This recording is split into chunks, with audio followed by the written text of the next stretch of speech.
So in an environment where destruction is, number one, hard to get to, and number two, can be questioned by the courts in a retrospective perspective, we want to address this topic in the keynote and really help the organizations move forward and get to destruction.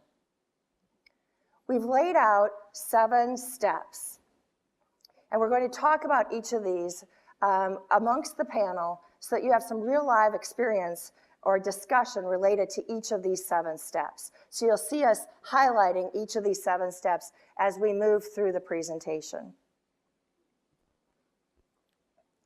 So the first, and this is related to retention. I know in the Monday morning keynote we asked the same question, but how many in the audience are representing records management? Okay, and how many are representing IT?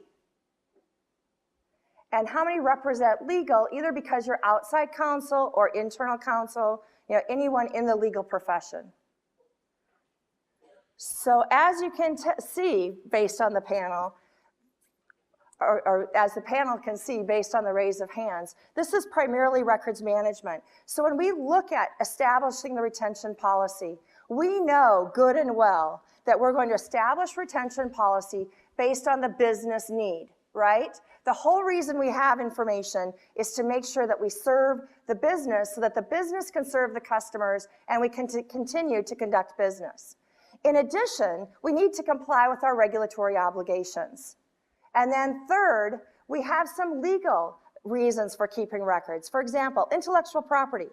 There's no regulator that says thou shalt keep intellectual property records to support patents or copyrights or trademarks. But from a good business perspective, there are lots of legal value in that information. And so when we're defining retention, we are looking at it from the perspective of what does the business need, what do we need from a compliance or regulatory perspective, and then what are those business as usual legal values to information. Not holds, we'll talk about that second, but the business as usual value of information.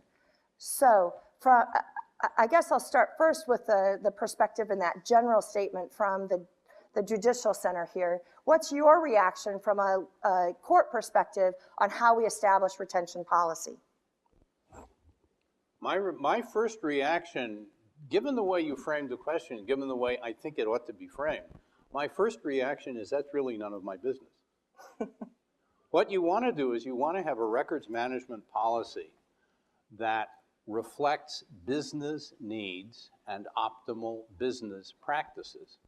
A records management policy that reflects litigation is automatically skewed, and it will automatically over-preserve. And what is worse, when you get into litigation, the fact that you have been over-preserving for so long will give the courts a great incentive to say, we'll keep over-preserving. What you want to do is you want to have a rational policy, a defensible, rational policy that you can explain to a court, and you can say, this is how we do it, this is how we did it before anybody ever thought about this litigation, and what we are now going to do because of this litigation is we are going to carve out an exception to our normal policy. That gives the court a perspective within which to consider the exception. It also gives you a good deal of credibility. I am much less likely to get mad at you if what you do is something that you have been doing without regard to litigation for years than if I think you have made up a policy for the purpose of defending what you are about to do in the litigation. I share Peter's view, and the best way that I can explain it is to draw a distinction between retention and preservation.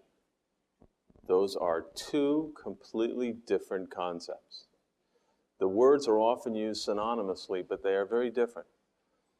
A company should have a retention/disposition policy that is driven solely by business considerations. Retention disposition is a business decision and should be reflected in a policy. Preservation is a legal concept that should be the exception, not the norm. So you should have a retention policy and then be prepared to deal with preservation issues when they come up. As long as you don't keep that distinction clear in your mind, I think you are running into problems. Because if you view retention and preservation synonymously, you will invariably save everything. Because the decisions are no longer being driven by business considerations, the decisions are being driven by legal considerations. And that is an irrational, in my view, approach. Thank you.